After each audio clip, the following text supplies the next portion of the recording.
La Bible dit, l'homme quittera son père et sa mère et s'attachera à sa femme et les deux deviendront une seule chair. Mais comment savoir que celle-ci est l'os de mes os, la chair de ma chair? Comment savoir que telle ou telle personne est la bonne personne pour qui je dois quitter mes parents? Il faut partir sur quelle base? Sur base d'une prophétie, sur base d'une vision, d'un songe, où il y a des critères qui sont déjà établis par telle ou telle personne pour faire son choix, où il faut également se marier selon le Seigneur. Mais mesdames et messieurs, c'est sur base de toutes ces questions que nous allons tenter de répondre et de développer sur ces plateaux, ensemble avec la grande équipe de la Voix de la Femme et nos invités que je vais présenter tout à l'heure. Mais avant tout, puisque nous parlons de la femme, nous allons d'abord prendre quelques éléments concernant la célébration de la Journée internationale de la femme africaine avec Madame Naomi Katako. Et bienvenue dans cette émission.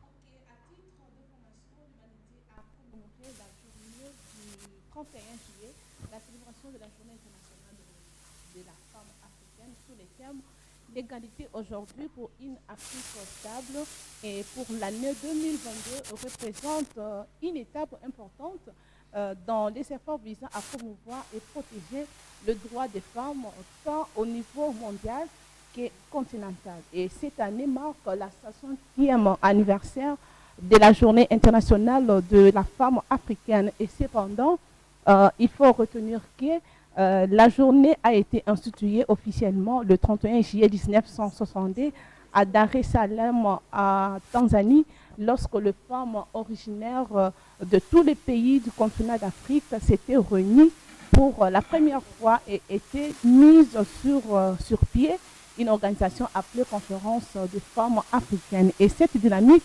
était lancée et cela témoigne du rôle combien historique joué par les femmes africaines dans la réalisation et conduite de changements idoines sur le continent Afrique. Et c'est à la suite d'une prise de conscience que les femmes africaines de la société civile et actrices du développement durable ont décidé de mettre en place un cadre de réflexion pour mettre en synergie leur énergie afin de participer activement à tous les combats auxquels fait face le continent Afrique. Et on retient encore une fois que chaque année, l'ONU réserve la date du 8 mars pour célébrer le droit durement acquis par les femmes et pour mettre en lumière le défi qui reste à relever, mettre fin à la discrimination fondée sur les sexes dans presque tout le domaine de la vie. Mais pour la date du 31 juillet, est totalement passée aux oubliettes, bien que 60 ans d'existence, donc 60 ans d'existence, soit depuis sa création en 1962, cette date est étouffée par la date du 8 mars. 8 mars de chaque année. Et voilà, mesdames et messieurs, c'était là quelques éléments sur la célébration de la Journée internationale de la femme africaine qui a eu lieu le samedi dernier. Alors, revenons à nos moutons. Je disais tout à l'heure qu'aujourd'hui, la voix de la femme va parler sur comment faire le choix du bon conjoint. Comment faire le choix du bon conjoint. Ensemble avec la grande équipe de la Voix de la Femme, nous avons le privilège de recevoir sur ces plateaux deux invités de marque. Il s'agit en premier lieu de l'apôtre Fifi Kindela. L'apôtre Fifi Kindela, elle est visionnaire de l'Église Miracle de la Croix de Christ. Elle est évêque de la République démocratique du Congo, femme entrepreneuse, coach spirituel et mentor de plusieurs femmes. Elle est également une femme mariée et mère de famille. Donc, nous avons le privilège de la recevoir sur ces plateaux toutes belles. Bonjour, Madame Fifi. Que Dieu vous bénisse, Amen. d'être toutes belles vous aussi. Shalom à tous nos téléspectateurs qui nous suivent partout dans cette émission La Voix de la Femme. Laisse les dieux de la Voix de la Femme vous bénisse. Je crois que nous serons abondamment bénis tout au long de notre émission, partageant sur le choix, un bon choix de conjoint. Par l'aide du Saint-Esprit, je sais que le Seigneur vous fera du bien et le Seigneur va éclairer plusieurs personnes qui sont dans la confusion de comment faire un bon choix. Que Dieu vous bénisse et je bénis le Seigneur pour l'église Miracle de la Croix de Christ qui nous suit déjà, qui sont connectés, et tous nos amis et ainsi que mes fils qui sont dans le plateau, qui sont en train de nous suivre. Que Dieu vous bénisse. Shalom. Merci beaucoup. Amen. On sent qu'aujourd'hui, le Saint-Esprit, descend aujourd'hui. En tout cas, je vous dis, chers téléspectateurs, on n'a pas que l'apôtre Fifi qui est là, mais nous avons également le privilège d'avoir sur ces plateaux le pasteur Atas Pinga. Et pasteur Atas Pinga, je le présente, il est aumônier assistant à la paroisse protestante des instituts supérieurs de la Gombe et il est marié et père de famille. En tout cas, je vais taire ce qu'il m'avait dit dans les coulisses pour ne pas apparaître chichi. Je vais le dire après. Alors, bonjour pasteur Pinga. Bonjour, merci de m'avoir invité. En tout cas, c'est nous qui vous remercions d'avoir... Si vous pouvez bien tenir les micros, s'il vous plaît. Ok, merci. Ok, en tout cas, on vous remercie d'avoir répondu à notre invitation. Vous êtes homme de Dieu. Aujourd'hui, nous allons parler sur comment faire le choix du bon conjoint. Mais avant d'aller plus loin, il y a certaines personnes qui ne vous connaissent pas totalement. Si vous pouvez nous faire ces privilèges de vous présenter et de nous dire quand est-ce que vous avez commencé votre ministère, comment ça s'est passé. Bien, il faut dire d'abord que j'ai reçu le Seigneur en 1980 et c'est après que j'ai reçu l'appel. Et après avoir reçu l'appel de la part de Dieu, il fallait suivre la formation.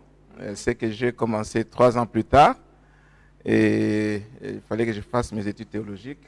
Donc j'ai eu ma licence en théologie en 89. Et en 90, j'ai été affecté à la paroisse de l'ISC, c'est l'Église du Christ au Congo, l'aumônerie universitaire, la paroisse de l'ISC où j'ai travaillé pendant 10 ans, de 90 à 2000. Et de là, je suis parti en dehors du pays pour d'autres études.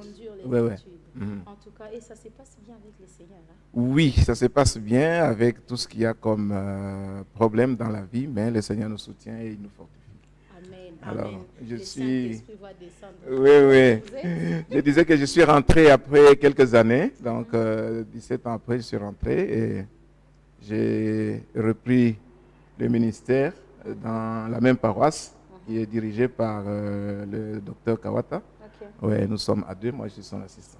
Ok. Merci. Merci beaucoup, pasteur Pinga. Je rappelle que vous êtes aumônier assistant à la paroisse protestante des églises, des instituts supérieurs de la Gombe. Voilà. Apôtre Fifi, vous êtes visionnaire d'une grande église de la place.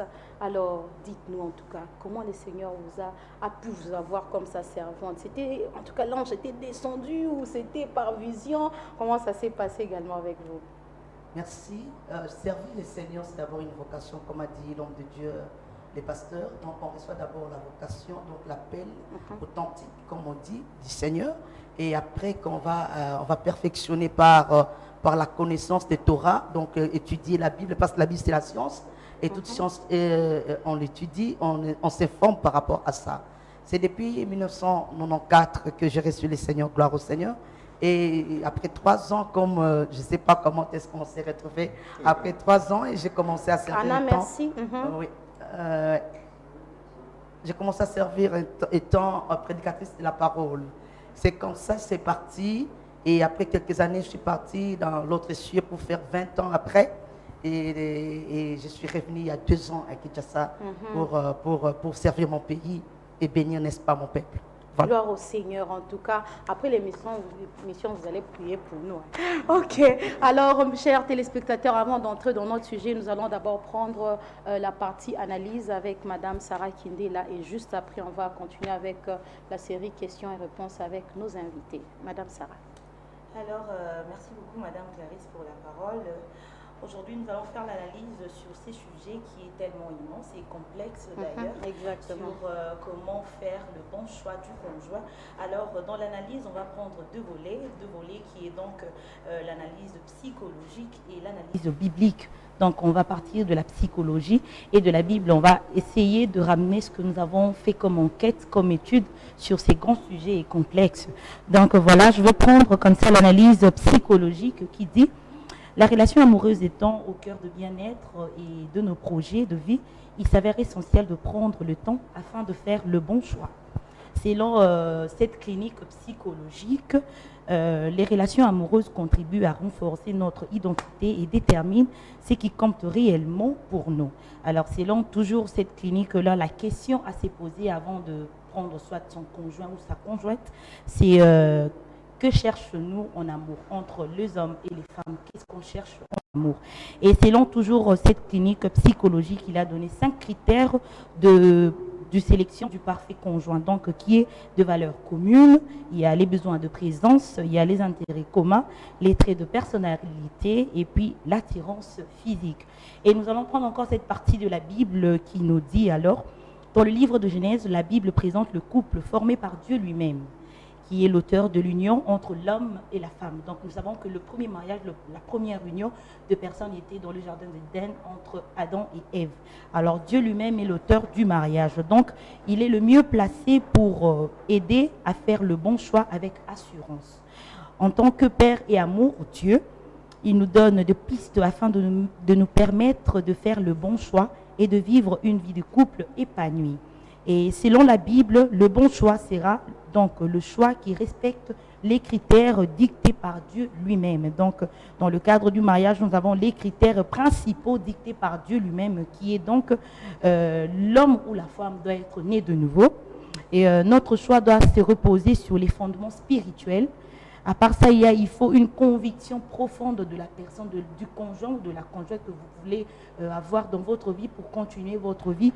Et encore, le tout dernier, c'est quand le choix est bon, on a la même vision. C'est là que je me suis posé encore beaucoup de questions pour dire quand le choix est bon, on a la même vision. Et ça peut arriver aussi, on n'a pas la même vision, mais on tire peut-être dans les mêmes perspectives. Alors, ça va nous aider beaucoup dans les vifs de notre sujet aujourd'hui.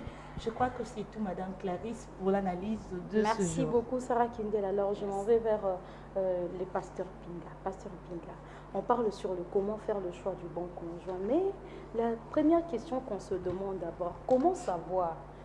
Donc, je me balade dans la rue, je suis une femme, je suis un homme, je rencontre un bel homme, je rencontre une belle dame, et je me dis tout de suite, je vais la prendre en mariage ou je vais l'accepter comme mon mari. Mais comment savoir que telle ou telle personne est la bonne personne pour moi?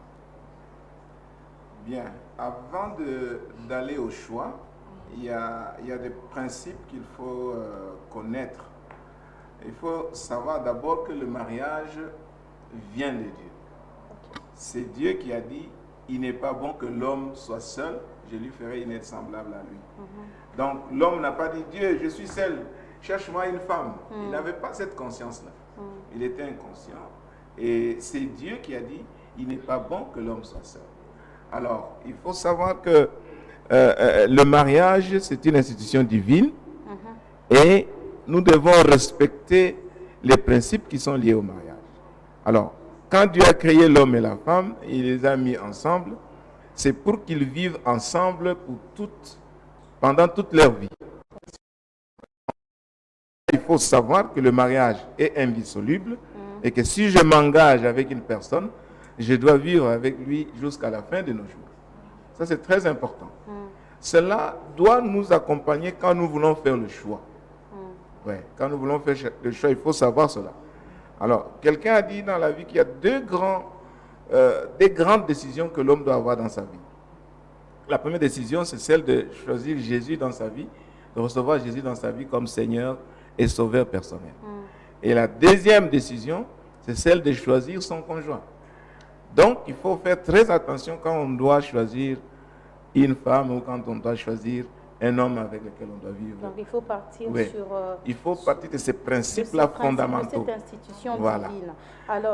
Alors, maintenant, sur le plan pratique, puisque c'est Dieu qui a commencé, je dois préciser ici que nous trouvons sur le plan, dans un contexte chrétien. Donc, sur la base de la parole de Dieu. Donc, quand quelqu'un veut avoir un partenaire, il faut aller auprès du Créateur. C'est-à-dire qu'il faut prier. Donc, il faut avoir aussi des moments de retraite, comme on dit, même de jeûne. Bon. Quand on entend, en tout cas, Nzambe, est-ce que ça y est, papa? Ça vaut la peine. L'essentiel, c'est d'être en contact avec Dieu, lui poser la question, lui demander de te donner le partenaire. Il s'agisse d'une femme ou d'un homme. Ça, c'est la première chose. Ok. Ouais. Et la deuxième chose qu'il faut savoir est que il faut chercher une femme selon les principes que Dieu lui-même a établis. De l'Ancien Testament, de l'Ancienne Alliance, Dieu a dit aux enfants d'Israël de ne pas s'allier aux autres nations avec qui Ok, ils vont on va en arriver. Oui. On va en arriver. Je vais d'abord demander Oui. à l'apôtre Fifi. L'apôtre Fifi, il y a certaines phrases, certains mots qui se disent dans la société, dans la rue. On dit Nzambe as. Dieu nous a permis, a choisi pour nous un papa, une maman, les frères et sœurs avec qui on doit vivre. Mais dans le domaine de Dieu ne s'intéresse pas de ça. Qu'est-ce que vous pensez de ça? Je ne sais pas, vous m'appelez apôtre, donc je vais parler à la lumière de la parole. Exactement. Je crois que c'est faux. Dieu est l'instituteur de mariage. C'est lui qui a institué les mariages. Selon ma perspective, je sais que quand un homme quitte sa maison, s'attacher à une femme, c'est la voie que le Seigneur trace. Parce que la Bible dit Adam était dans un profond sommeil. Dieu a créé Ève et il l'a ramené vers Adam. Je crois que si Dieu n'était pas là, dedans, dans l'affaire, il ne pouvait pas ramener Ève vers Adam. Okay. Sauf que Adam, des fois, les Adams sont compliqués. Au lieu de glorifier Dieu qui lui a ramené Ève, il commence d'abord à glorifier la femme. Vraiment. Voici l'os de mes os et chair de ma chair.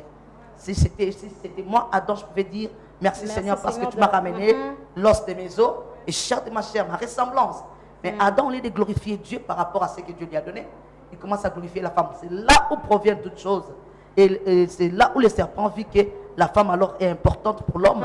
Laisse-moi commencer à attaquer la femme parce que l'homme a glorifié la femme à la place de glorifier d'abord Dieu. Alors, dans cette question, ce genre de paroles qui se disent dans la rue, c'est pas une parole vraiment révoquée dans la Bible parce que la Bible dit Dieu est l'instituteur des mariages. Il reste. S'il faut partir sur ce que l'aumônier Atas vient de dire tout à l'heure, qu'il faut avoir le temps. Mais je me dis, je rencontre cette personne, je trouve que cette personne, elle est belle, cette personne-là a vraiment les critères qu'il faut. Donc, le critère, on a mais il me drague ou la personne me drague, mais il faut que j'aie le temps, en tant que chrétienne par exemple, que j'aie le temps d'aller prier, demander d'abord la volonté de Dieu. Vous pensez que c'est à ces moments-là que je laisse cette personne-là, avant l'inano, je pars d'abord consulter le Seigneur et je reviens vers cette personne pour donner la réponse. À quel moment je dois valider au fait ce choix pour aller au mariage? Vous savez, la Bible dit ce que nous lirons sur la terre sera lié aussi. Cela dépend de la manière de la personne de concevoir les choses. Parce que moi, à mon avis, je crois que s'asseoir pour observer la personne en lui côtoyant et prendre un peu de temps d'observer comment est-ce que la personne se comporte, c'est aussi une bonne idée. Mais dire que je laisse la personne, tu peux laisser ta bénédiction en cours de route et cela peut partir. Je crois, à mon avis, tu peux côtoyer la personne, tu peux mieux connaître la personne que quand tu le côtoies. Quand tu ne fréquentes pas la personne, c'est difficile de lui connaître. Chaque personne a ses griffes cachées. Tu peux les découvrir en lui côtoyant ou en lui fréquentant.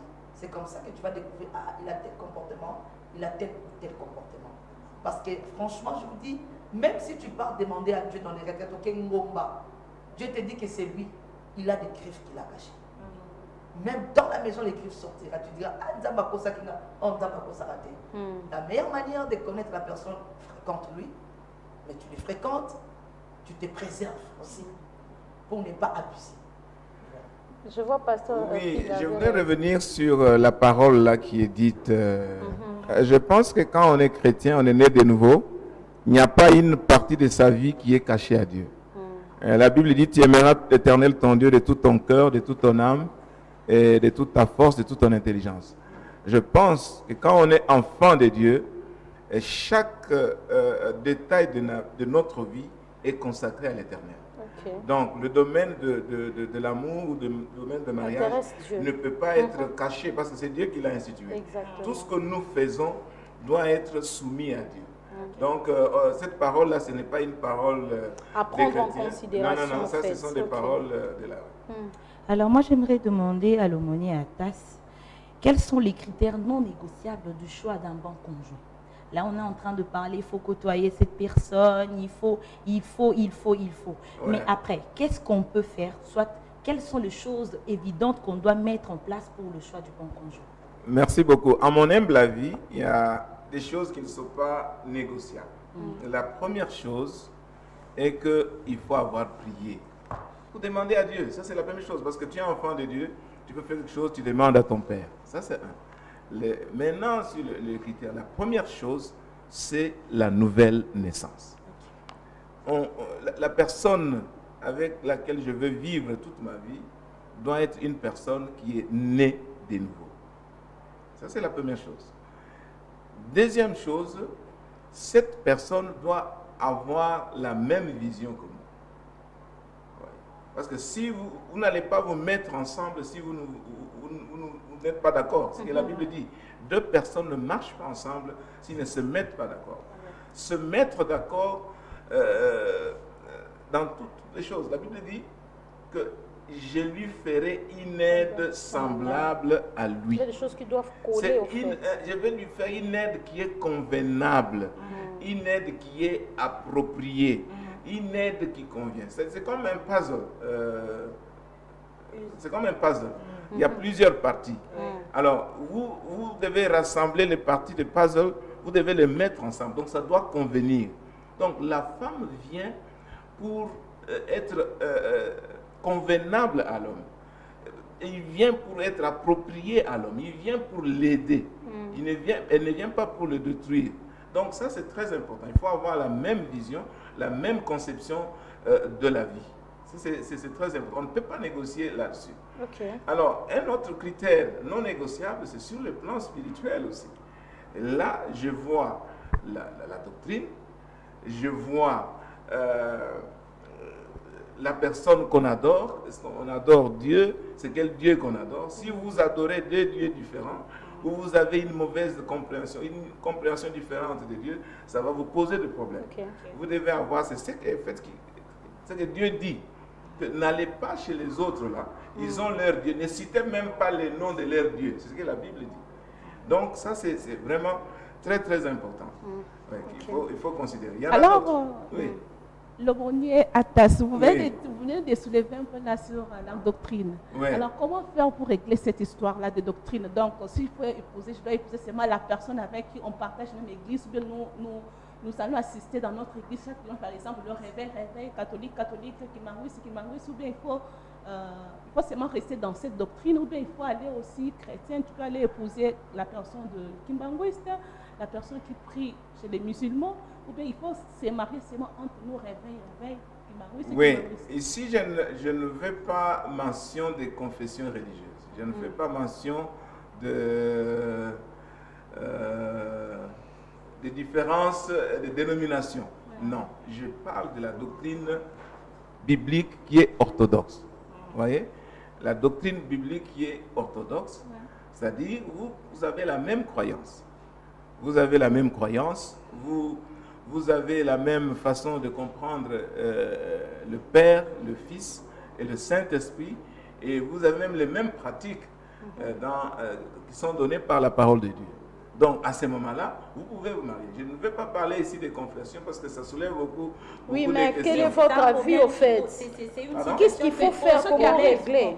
Parce que je rencontre un homme qui veut m'épouser, mais il me ramène dans sa famille, on dit, elle est de quelle église?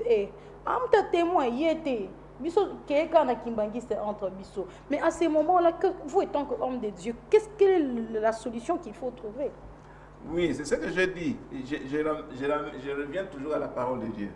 Ouais, parce que si on va dans les différences, on a beaucoup de problèmes là-dessus. Je ne vais pas citer ici. Je parle de l'orthodoxie biblique. Ouais. Donc, il faut une personne qui a votre confession, qui partage le même doctrine sur le plan spirituel. Parce que si vous n'avez pas la même spiritualité, ça pose des problèmes. Voilà. Alors, apôtre Fifi, vous êtes de même avis que le pasteur Atas? Je ne sais pas trop, mais je crois qu'il y a certains points de même avis, mais je vais ajouter ceci. La Bible dit que les deux deviendront une seule chair. Quand on parle de devenir, je crois que vous avez mis, donc quand nous parlons de devenir, vous comprenez mieux que moi que c'est un travail qui doit se faire pour devenir. L'homme ne vient pas avec un caractère d'un homme marié et la femme, idem. L'homme vient de chez lui, la femme aussi. Ils doivent travailler les caractères ensemble pour devenir dans le même diapason de voir les choses, dans la même vision des choses. Ça, c'est un travail. Du coup, tu ne trouveras jamais un homme ou une femme qui va du coup avoir des pensées telles que tu as. Non, non, c'est difficile. Là, voir comme toi directement. Il y a toujours des points de divergence. Mais il y a un travail de devenir qui doit se faire. Par laquelle vous devez mettre les choses sur table. Vous devez avoir des accords en fait. On va faire ceci ensemble, on ne fait pas ça. On fait ceci, on fait cela. Parce que, à mon avis, je crois que le Seigneur qui a ramené la femme vers l'homme n'a pas seulement ramené la femme, a aussi ramené un projet et une vision. La femme, ce n'est pas seulement celui qui entre dans la vision de l'homme. La femme est aussi celui qui vient compléter l'homme. Parce que l'homme de Dieu a dit la femme doit venir entrer dans la vision de l'homme. Venir entrer, oui, mais il vient d'abord compléter. C'est-à-dire l'homme a des insuffisances de capacités par laquelle la femme vient épouser l'homme, épouser ses capacités, accomplir, en fait, rendre toutes ces valeurs de l'homme complètes. C'est ça le rôle de la femme en fait envers l'homme, auprès de l'homme. La vision des choses, l'homme met la vision sur table. Si la vision c'est pour la vie, la femme est en accord avec, ils vont marcher ensemble. À mon avis, les deux doivent devenir. Les deux doivent travailler dans un même atelier pour être ramenés à la lumière ou dans la volonté et les pensées de Dieu. Voilà ce que je pouvais augmenter. Et si je peux aussi ajouter une question là-dessus, est-il permis qu'un chrétien ou une chrétienne épouse un païen par exemple, ou une païenne? Je vais d'abord recourir dans la Bible. Je suis dans le livre de Genèse. La Bible dit que le Seigneur a parlé aux serviteurs les plus anciens pour aller chercher une femme pour Isaac. Isaac, c'était un fils d'Abraham. Isaac, c'était un fils circoncis d'Abraham. Parce qu'on ne peut pas chercher pour Abraham ou pour Isaac une femme si Isaac n'est pas circoncis. Donc, parlons de la circoncision d'Abraham, ça engage automatiquement une nouvelle naissance.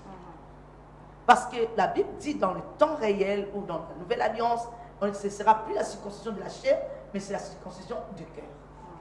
Donc nous comprenons, le Seigneur disant à Abraham que tu dois circoncire tous les mâles dans ta maison, même acquis au prix d'argent. Cela revient à dire, tu dois d'abord être né de nouveau, sortir de vie ancienne pour entrer une nouvelle vie. C'est à ce stade-là que maintenant Abraham envoya son serviteur pour aller chercher une femme pour son fils. Ça, c'est ce que je pouvais faire mention pour dire qu'un homme né de nouveau, comme a dit l'homme de Dieu, c'est très important. Ça doit être une personne circoncis. Maintenant, s'il faudra prendre une femme chrétienne ou pas, ou soit un homme chrétien ou pas, je dirais ceci, l'avenir appartient au Seigneur. Je peux dire non, n'épousez pas les païens, mais la plupart des païens sont devenus des pasteurs aujourd'hui. Peut-être que dans leur foyer, il a crié au Seigneur dans leur foyer, il est devenu à la lumière de la pensée divine dans son foyer. Donc là, il n'y a pas moyen de dire non, il n'y a pas, à mon avis, je ne peux pas dire non, je ne sais pas dire oui à cela. Je remets à la divinité la chose parce que c'est Dieu qui connaît l'avenir. Comme conseil étant mère, je venais de dire tout à l'heure là que Isaac était circoncis. Alors, pasteur Atas. Oui, je voudrais répondre avec deux passages bibliques, l'un dans l'Ancien Testament et l'autre dans le Nouveau Testament. Ouais. Nous allons lire dans le livre de Josué, chapitre 23. Josué, chapitre 23, à partir de verset 12. Commençons même à partir de verset 11. Josué 23. Verset 11 dit ceci. Veillez donc attentivement sur vos âmes, afin d'aimer l'Éternel votre Dieu.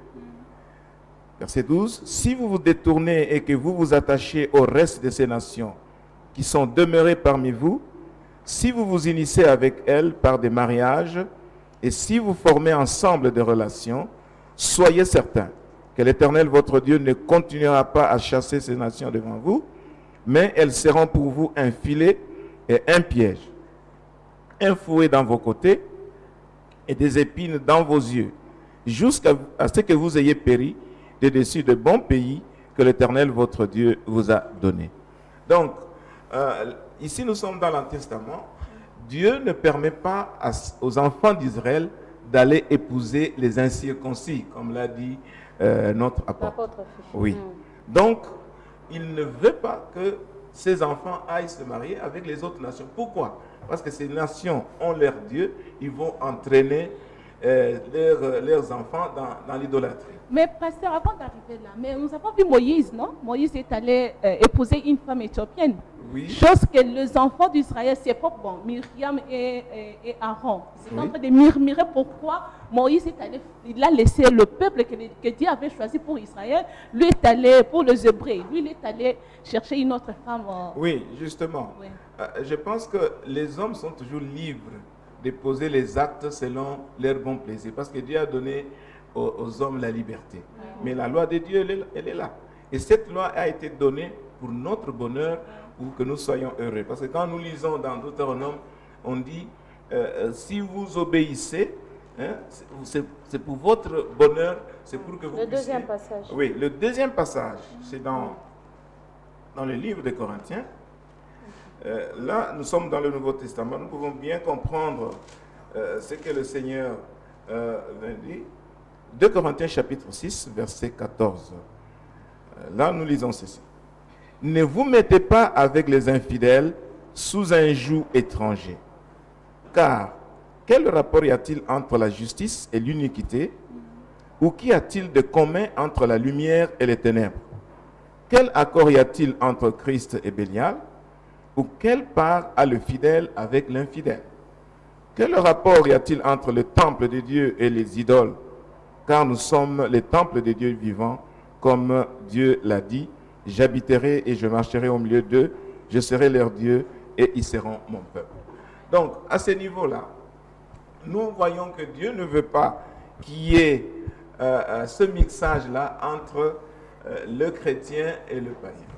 Alors, il y en a qui disent, non, même si mon mari, mon fiancé est païen, je vais l'amener au Seigneur. Il n'y a aucune femme, aucun homme sur la terre a le pouvoir de convertir quelqu'un. Le travail de conversion, c'est le travail du Saint-Esprit. C'est le Saint-Esprit qui convainc du péché, de la justice, hein, et du jugement. À ce moment-là, la personne peut se convertir. Mais il y a des cas.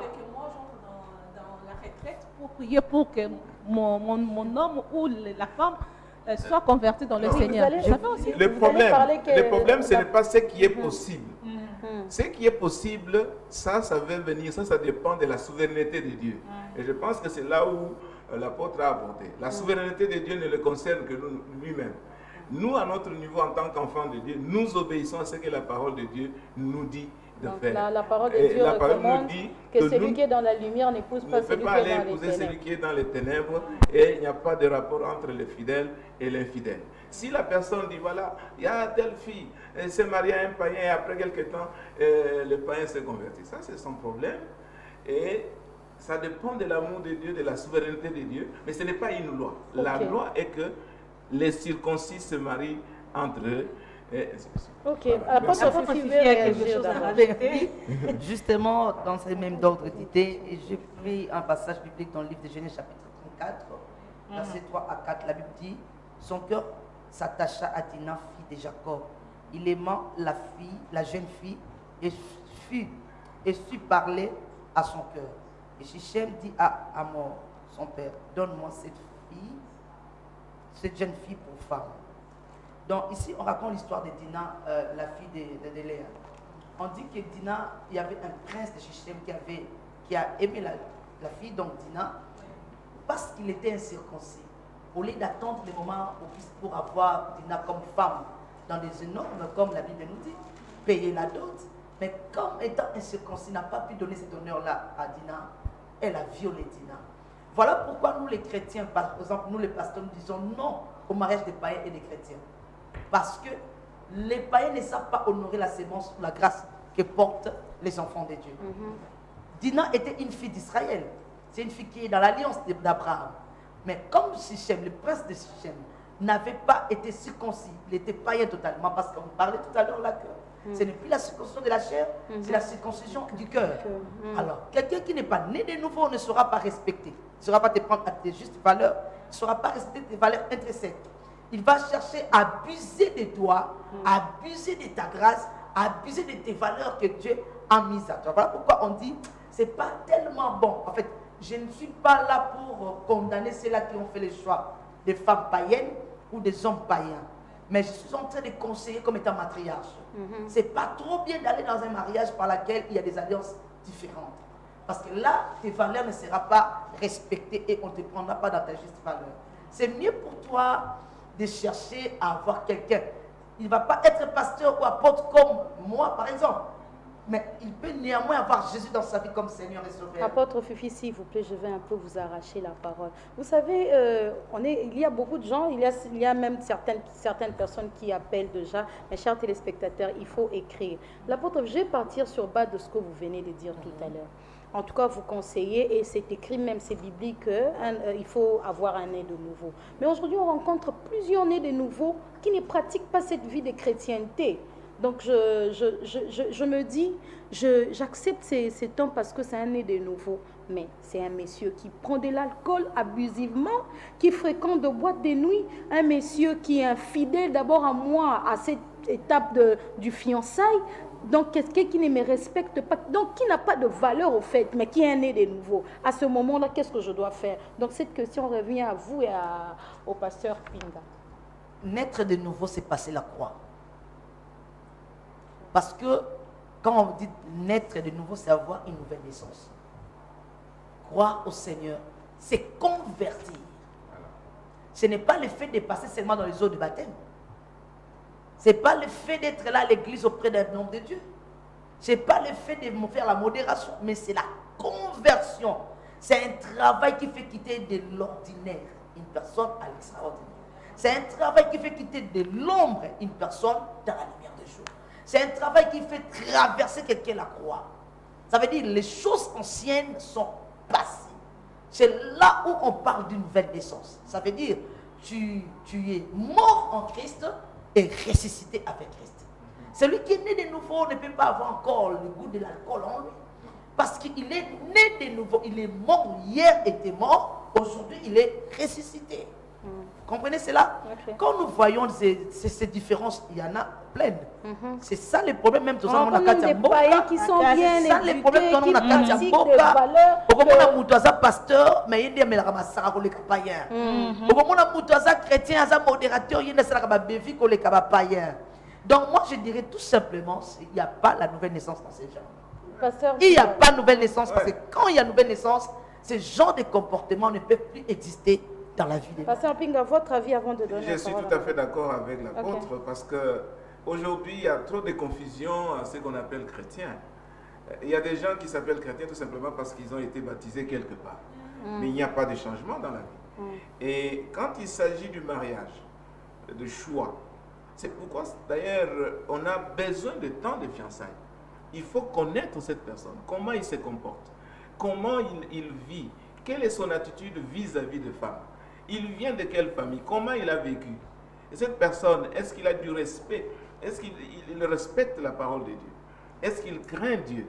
Est-ce qu'il marche dans la sanctification? Mais si j'avais consulté Dieu, il m'a dit que c'est la personne. Non, je pense qu'il y a lieu. Ça arrive, que Dieu me dise. Ça arrive, Dieu te dit c'est la personne, mais la personne. C'est lui, Jean, oui. C'est lui, Jean. Je parle chez Jean, buveur. Oui. Mais je ne pense pas que Dieu, en tant que père, ne peut pas donner à son fils ou à sa fille quelque chose qui n'est pas bien. Non, mais il y a des ateliers de travail, parce que les mariages, c'est tout un atelier, papa. Oui, mais maman... Dans les mariages, la femme donne les caractères à l'homme. S'il vous plaît, je suis tout à fait d'accord. Okay. Mais il y a des choses sur lesquelles on ne peut pas transiger.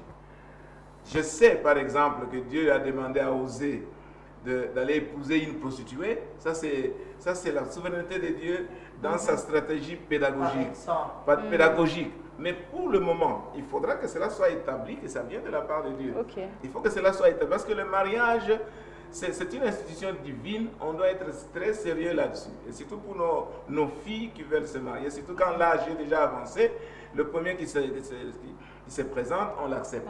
Il faut être sûr que cette personne, je vais vivre bien avec lui jusqu'à la fin de nos jours. Sinon, on devient philosophe. Mais en tout cas, moi, je suis dans une perdition totale dans ce que nous sommes en train de dire ici. Je me pose la question à la matriarche et à l'aumônier Atas.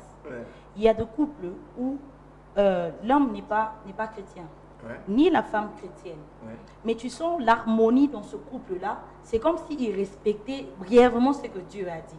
Mais par contre, ce que Madame Clarisse a soulevé tantôt, que si on part chez les chrétiens, on a les chrétiens, genre un couple chrétien servant à l'église et tout, mais après c'est eux qui, c'est dans leur maison, soit il y a trop de problèmes que ceux qui sont même païens. Vous trouvez l'harmonie chez les païens, vous trouvez tout ce qu'il y a de bien chez les païens. Mais par contre, ceux qui servent l'Éternel, soit ceux qui sont dans la logique de ce que dit la Bible, les critères de la Bible, il faut être né de nouveau, il faut. Mais après, pour ce genre de couple, qu'est-ce qu'on peut faire? Oui, je pense que on est chrétien, mais on doit grandir dans la foi. On doit grandir dans l'obéissance de la parole de Dieu. On doit, Madame a parlé du travail. Vous venez, vous êtes ensemble, il y a le travail qui doit être fait pour la transformation de caractère. Vous savez, vous pouvez découvrir le caractère de départ qui est bien, mais l'homme est pécheur. Alors, quand vous découvrez des choses, vous devez travailler ensemble dans le dialogue pour enlever ces choses-là. Et puis, vous devez aussi prier. Chacun doit prier pour que le Seigneur le transforme. En tant que mari, je prie que Dieu me transforme pour que je sois un bon mari pour mon épouse. Et la femme aussi, la même chose. Mais il y a des gens qui n'ont pas de la bonne volonté. Ils sont des chrétiens, ils sont engagés à l'église, mais ils n'ont pas la bonne volonté pour changer. Ils sont là seulement pour s'accuser et ça ne donne pas de fruits. Il faut que chacun se mette, qu'est-ce que je dois faire?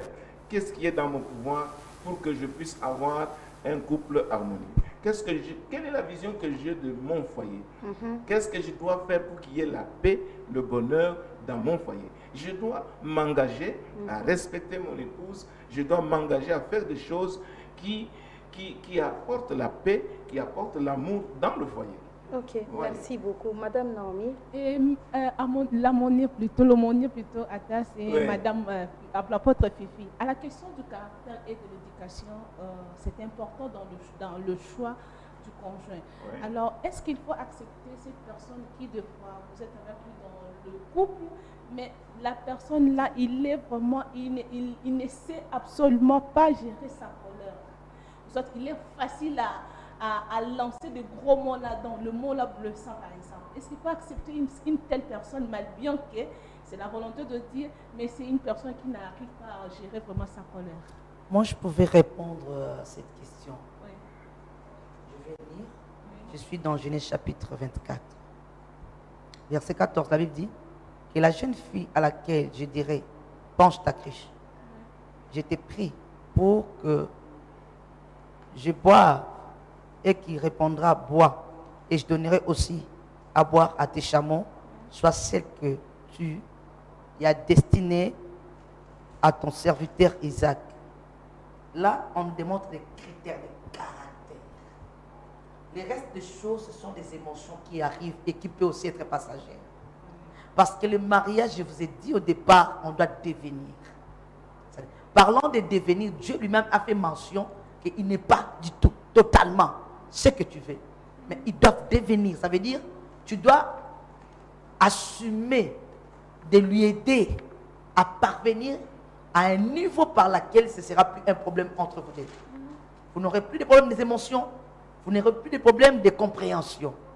La Bible dit que le serviteur a demandé des critères de caractère qui sont visibles, des caractères qui sont ligne droite, qui permet à la femme ou à un homme d'être mariable.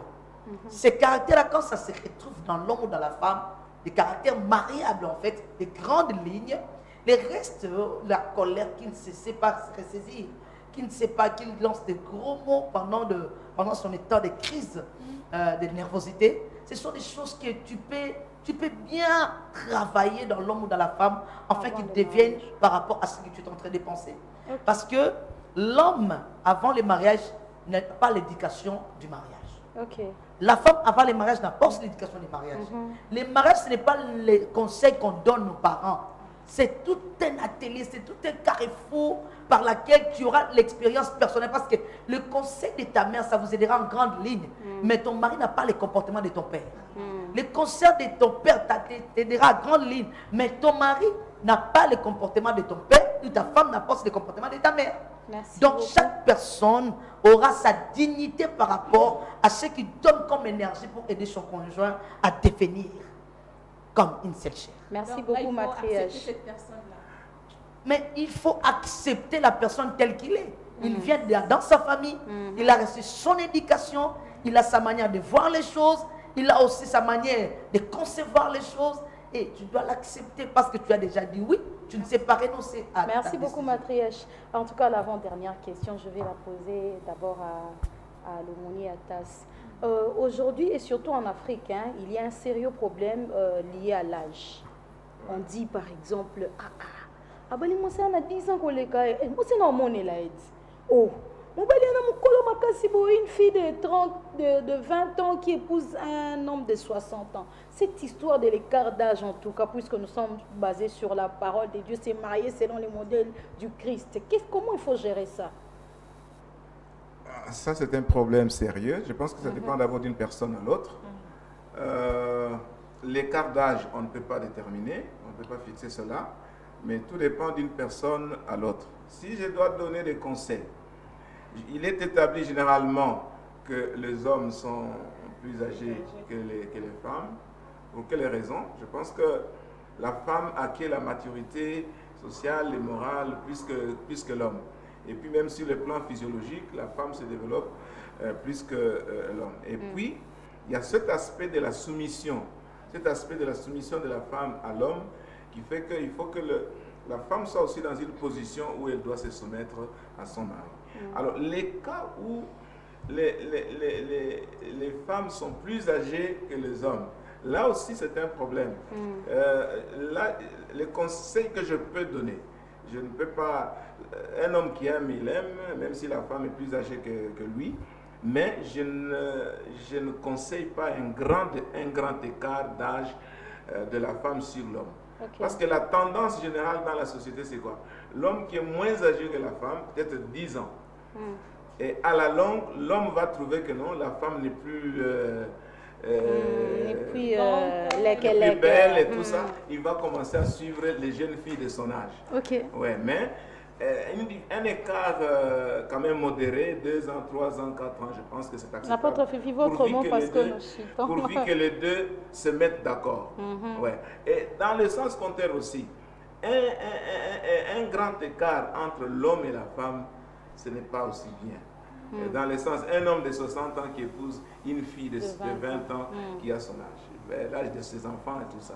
Et je pense que la durée de vie pour la jeune fille et pour l'homme, l'homme qui a 60 ans, il lui reste combien d'années pour vivre? Et la fille qui a 20 ans, elle ajoute 20 ans, elle va devenir veuve dans quelques temps. Donc tout ça, il y a beaucoup d'autres considérations. Oui. Il faut que ce soit... votre avis au fait modéré. Par rapport à ça? Ouais. Dans la psychologie, quelque part, on nous dit que la maturité de la femme croît à 15 ans de plus par rapport à l'homme. Donc voilà pourquoi vous voyez un homme de 50 ans peut marier une femme de 25 ans. Il y a l'équilibre parce que sa maturité va encore augmenter de 15 ans. N'est-ce pas? 40 ans. Ouais. Donc, la Bible dit qu'Adam a été créé en premier. C'est ce qui fait, même jusqu'à aujourd'hui, que la femme doit être un peu en dessous de l'homme par rapport à l'âge. Parce qu'Adam était déjà le gars ou l'intendant des jardins avant que la femme soit créée. Moi, je crois que par rapport à l'âge que l'homme, la femme deviendra comme la mère de l'homme, en fait. La mère, alors que l'âge de l'homme est plus avancé, il y a concordance. Okay. Mais quand l'âge de l'homme est un peu plus bas par rapport à la femme, tu vois, nous les femmes, nous croissons tellement. Et s'ils ont le même âge? S'ils ont le même âge, ils peuvent s'adapter. Car comme a dit l'homme de Dieu, de 2 ans, 3 ans, ça va aller. Mais quand ça passe de 5 ans, voyez avec la vitesse de la maturité de la femme, l'homme et puis le développement du corps de la femme aussi. Ok, matriarche. Mais sinon, vraiment, nous sommes à la fin. Votre dernier mot vers cette caméra-là. Et nous allons prendre le dernier mot de l'aumônier Atas pour chuter dans l'émission. j'ai béni Dieu, toi qui as fait un bon choix dans ta vie, de choisir un homme, pas selon les critères humains, mais selon les critères de Dieu. Que le Seigneur bénisse ton mariage.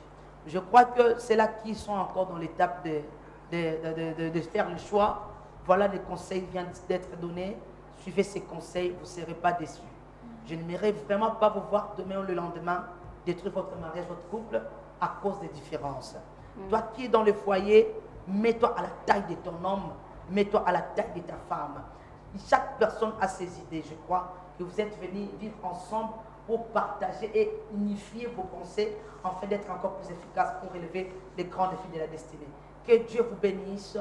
Vivez votre amour pleinement en Christ et vous verrez comment Dieu va expander la bénédiction dans votre couple. Merci. Amen. Que Dieu vous Amen. L'aumônier Atas, votre dernier Oui, mot. le mariage affecte chaque détail de notre vie. C'est l'institution divine. Alors il faut faire très attention pour ceux qui ne sont pas encore mariés. Il faut vraiment prendre son temps pour prier, demander la direction divine. Et quand il s'agit des critères, il faut être sûr que cet homme est celui que Dieu a choisi pour moi et celui que tu vas vivre avec jusqu'à la fin de votre vie. Merci beaucoup, chers téléspectateurs. Faire un mauvais choix du mariage, c'est détruire toute sa vie entière. Alors, je recommande à toutes les téléspectatrices de La Voix de la Femme d'utiliser la serviette Always. La serviette Always, c'est une bande hygiénique de qualité en tout cas, qui est maintenant disponible à Kinshasa dans toutes les boutiques, dans l'alimentation et le supermarché. Vous pouvez en avoir grâce à sa taille ultra longue, adaptée à la morphologie des Africaines. En tout cas, ça vous protège à 100% et vous pouvez vraiment être à l'aise toute la journée. Pendant 8 heures du temps, elle a la capacité de tout avoir et vous permettre de rentrer à la maison dans la tranquillité. Alors, chers téléspectateurs, nous voici à la fin. Avant de chuter, je vais faire un cadeau à la matriarche pour donner à sa fille. Et je vais faire un autre cadeau à papa. Papa Pinga, vous avez 3 belles filles, 3 jolies filles. Vous allez donner à l'une de vos filles. En tout cas, vous pouvez déposer là.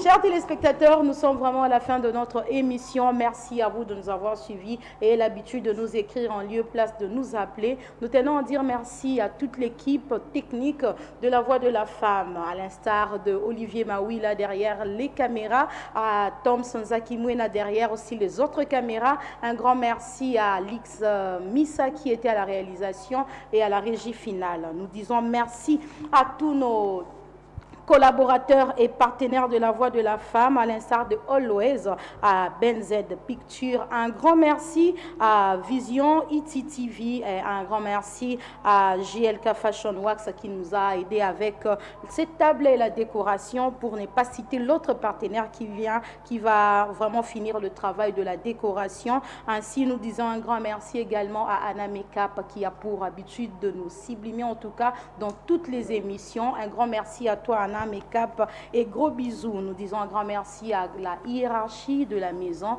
et merci à vous, chers téléspectateurs. On se retrouve le jeudi prochain pour un nouveau numéro, un nouveau sujet avec de nouveaux invités. En attendant, suivez-nous le lundi à partir de 7h en rediffusion. Un grand merci, on vous aime tant et merci de nous avoir suivis entièrement.